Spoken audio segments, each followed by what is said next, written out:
اللہ اللہ اللہ۔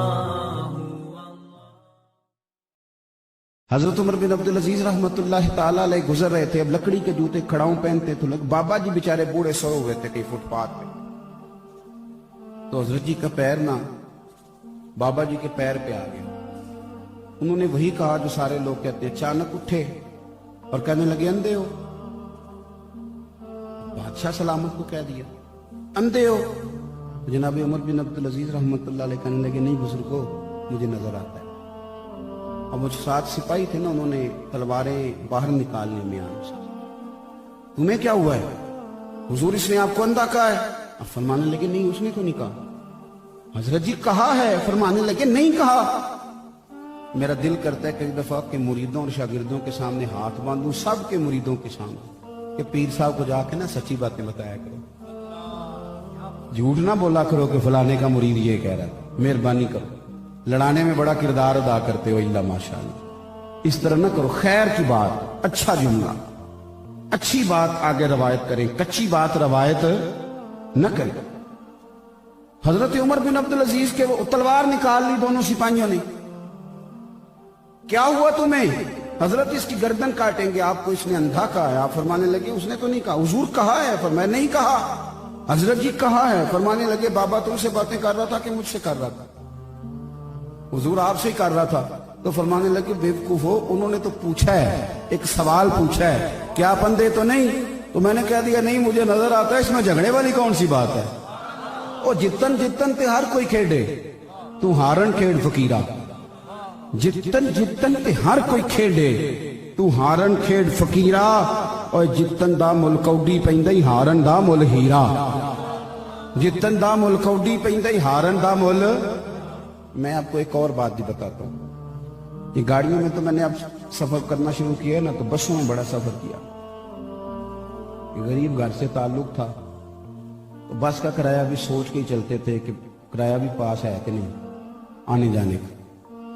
تو میں بس میں بیٹھا تھا، تو میرے ایک سیٹ چھوڑ کے نا، تو اگلی سیٹ پہ ایک شخص نے ایک بندے کو معاذ اللہ استغفر اللہ قائل کر رہا تھا کہ یا رسول اللہ نہیں کہنا چاہیے۔ تو رش تھا بس کے اندر، پریشان تو میں بڑا تھا، لیکن میں نے کہا کہ کوئی گنجائش بنتی ہے تو میں جا کے دلیلیں دیتا ہوں۔ اچھا وہ اسی 10-15 منٹ کی کش مکش میں نا سٹاپ آ گیا اس بندے کا جس کو سمجھایا جا رہا تھا، اس نے اترنا تھا۔ اترتے وقت کہتا ہے انہوں جڑا سمجھا دیا مولوی صاحب تھوڑا کتنا ٹائم ہویا مینوں سمجھا دیا؟ وہ کہتا جی گھنٹہ ڈیڑھ ہو گیا۔ کہتا چلو پھر تشریف کو یا رسول اللہ مدد۔ آپ یقین کریں میں بڑا پریشان تھا، میرا کلیجہ ٹھنڈا ہو گیا، میں کہا بھائی تو بیلیا کمال ہی کر گیا۔ کوئی اس نے جواب نہیں دیا اس کی بات کا، کوئی بات نہیں کسی قسم کی۔ اور یار ہم تو دشمن کو بھی پاکیزہ سزا دیتے ہیں، ہاتھ اٹھاتے نہیں اسے، اس کی نظروں سے گرا دیتے ہیں۔ اس نے ان پوچھتا کتنا ٹائم لایا ہی؟ کہتا گھنٹہ ڈوڑ ہو گیا۔ کہتا پھر تشریف رکھو یا رسول اللہ مدد۔ میں کہا لے بھائی میری بھی ٹینشن ساری دور کر گیا تھی۔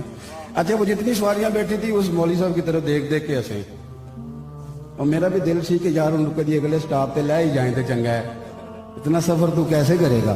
تو اس طرح کے پکے بنے آپ، پکے۔ آپ یقین کریں بڑی لوگ ہم بھی دلیلیں سنتے ہیں اللہ کے فضل سے، کتابوں میں پڑھتے ہیں، پتہ نہیں لوگوں پہ کس چیز کا اثر ہوتا ہے۔ الحمدللہ تعالی اثر بس اسی چیز کا ہوا ہے جسے فتاوی رضویہ کی سطروں میں دیکھ لیا، باقی سمجھ نہیں ہے۔ فاضل بریلوی نے جو وضاحتیں کی وہ کمال کی، اپنی زندگی احتیاط والی۔ ایک بات آپ کی خدمت میں اور عرض کرنی، آگے قرآن مجید نے کہا والذین یبیتون لربہم سجدا وقیاما، فرمایا اللہ کے بندوں کی یہ شان ہے کہ وہ راتیں سجدے اور قیام میں گزارتے۔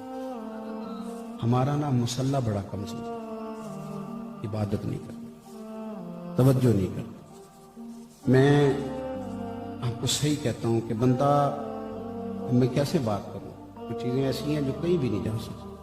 میں کبھی کبھی سوچتا ہوں کہ جب لوگ دینداروں سے دور ہوتے ہیں، کئی دفعہ پکے نمازی ہوتے ہیں، اور بچہ مدرسے میں داخل کرا دینا، اس کو دلیلیں مل جاتی ہیں کہ بغیر نفل کے بھی گزارا ہو جاتا ہے، عصر کی پہلی 4 سنتوں کے بغیر بھی گزارا ہو جاتا ہے، عشاء کی پہلی 4 سنتیں بھی ضروری نہیں، وہ کہانیاں بنانے لگتا ہے۔ کئی دفعہ جب تک دور ہوتا ہے، علماء تائید کریں گے میری بات، پکا ہوتا ہے، ہم لوگ عبادت سیکھنے، میں مسجدوں کے اندر میں نے میٹنگیں ہوتی دیکھی ہیں، اور بڑے بڑے تگڑے عاشق رسول کے لانے والے جو مولویوں کو کہتے ہیں کہ ان کے تو پلے کچھ نہیں، ہم عاشق رسول ہیں، بڑے بڑے تگڑے ورکر، پکے عاشق رسول، جنہوں نے عشق کی مور بھی اپنی جیب میں رکھی ہے، کسی وہ لگائیں گے تو کوئی دوسرا بنے گا، ورنہ نہیں بننے دیتے وہ اتنے تگڑے عاشق رسول۔ نماز کا ٹائم ہو جائے نا تو یا انہیں کام یاد آ جاتا ہے، یا وہ کہتے ہیں جی میں اپنے محلے والی مسجد پہ جا کے پڑھوں گی۔ بھئی یہ نہیں مسجد اتنے پڑھ کے جا، نماز سے بھاگتے، عبادت کی طرف توجہ نہیں کرتے، ذوق نہیں۔ اور بھئی عشق تو محبوب کے طریقوں پہ چلاتا ہے، عشق تو محبوب کے رنگ میں رنگ دیتا ہے بندے، تو عبادت کا خاص ذوق، نفلوں کا خاص مزاج، قرآن پاک کی تلاوت کا خاص ذوق، یہ ہمارے صوفیاء کا طریقہ ہے۔ حضرت عبداللہ ابن عمر رضی اللہ تعالیٰ عنہ فرماتے ہیں مغرب کی نماز پڑھ کے سرکار گھر چلے گئے، ہم لوگ مسجد میں بیٹھے تھے، عشاء سے تھوڑا دیر پہلے حضور پھر تشریف لائے تو فرمایا کیا کر رہے تھے تم؟ ہم نے عرض کی یا رسول اللہ ہم یہاں بیٹھے تھے۔ فرمایا تم مغرب کے یہیں بیٹھے ہو؟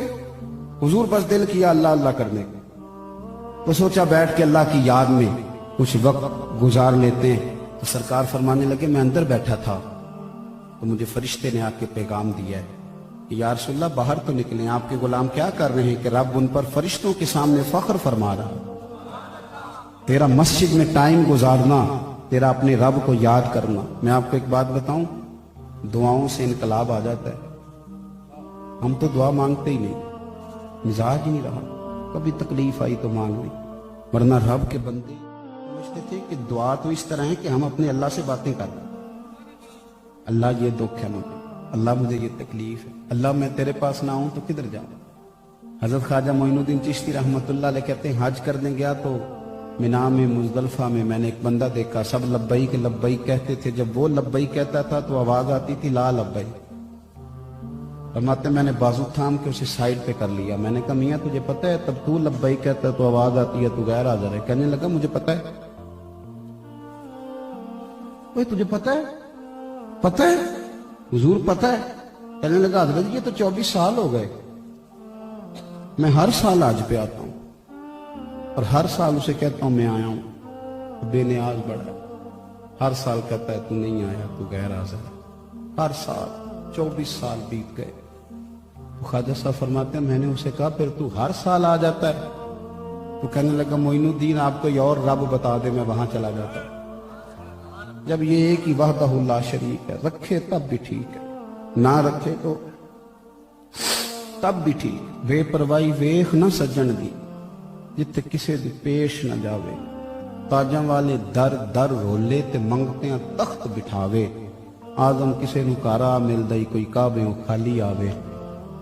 24 سال ہو گئے، کدھر جاؤں؟ مالک کی یہ ہے، رازق کی یہ ہے، رکھ لے تب بھی ٹھیک ہے نہ۔ خواجہ صاحب فرماتے ہیں میرے وجود کے رونگٹے کھڑے ہو گئے، آنسو میرے خود بخود برسنے لگے۔ میں وہیں کھڑا تھا کہ عاطف غیب سے ندا آئی معین الدین تو ہٹ جا کہ میرا اور میرے بندے کا معاملہ ہے۔ اس سے کہہ دیا نا 1 سال تیرا قبول ہے تو یہ اگلے سال آئے گا نہیں، اس کا آنا بڑا پیارا لگتا ہے، 24 سال ہو گئے، جس کا حج قبول کیا اس کی برکت سے ہی تو قبول کیا ہے۔ او میرے بھائی اس کی بارگاہ کا رجوع، اس کی بارگاہ کا رجوع۔ کبھی کبھی مجھے لگتا ہے ہم صرف اجتماعی توبہ کر لیں تو رب راضی ہو جائے گا، ہماری بڑی پریشانیاں ویسے ہی دور ہو جائیں۔ اپنا مصلح بات کریں تو پھر سے ایک دفعہ ساری بات دہراتا ہوں، سب سے پہلے تو عقیدہ ٹھیک ہونا چاہیے، پھر زندگی تقوی والی گزار، پھر قرآن نے کہا کہ رحمان کے بندے عاجزی سے چلتے ہیں، پھر میں نے 5ویں بات آپ کی خدمت میں یہ عرض کی کہ الجھاؤ چھوڑ، بحث چھوڑ، جھگڑا چھوڑ، اور 6ٹھی بات یہ کہ اپنا تعلق اپنے مصلح کے ساتھ مضبوط کرے، عبادت کے ساتھ۔ دیکھیں نا امام حسین نے سر سجدے میں کٹایا اور تلاوت نیزے کی نوک پہ بھی جاری رہی۔ حسین کا تو قرآن اور نماز سے پیار ہے، تو پھر ہم کس طرف جا رہے ہیں؟ اس لیے اپنی ترجیحات کو بدلیں، اپنے اندر ایک خوشگوار تبدیلی لائیں، اپنے ذائقے بدل لیں۔ ذائقے بدل جاتے ہیں نا، کچھ لوگوں کو کم مرچوں میں مزہ آتا ہے، کچھ کو زیادہ میں۔ جو چیز زبان کو لگ جائے گی وہ لگ جائے گی، اپنے ذہن کا ذائقہ بدلے۔ میں آج بڑی درد مندانہ آپ سے اپیل کرنے لگا ہوں،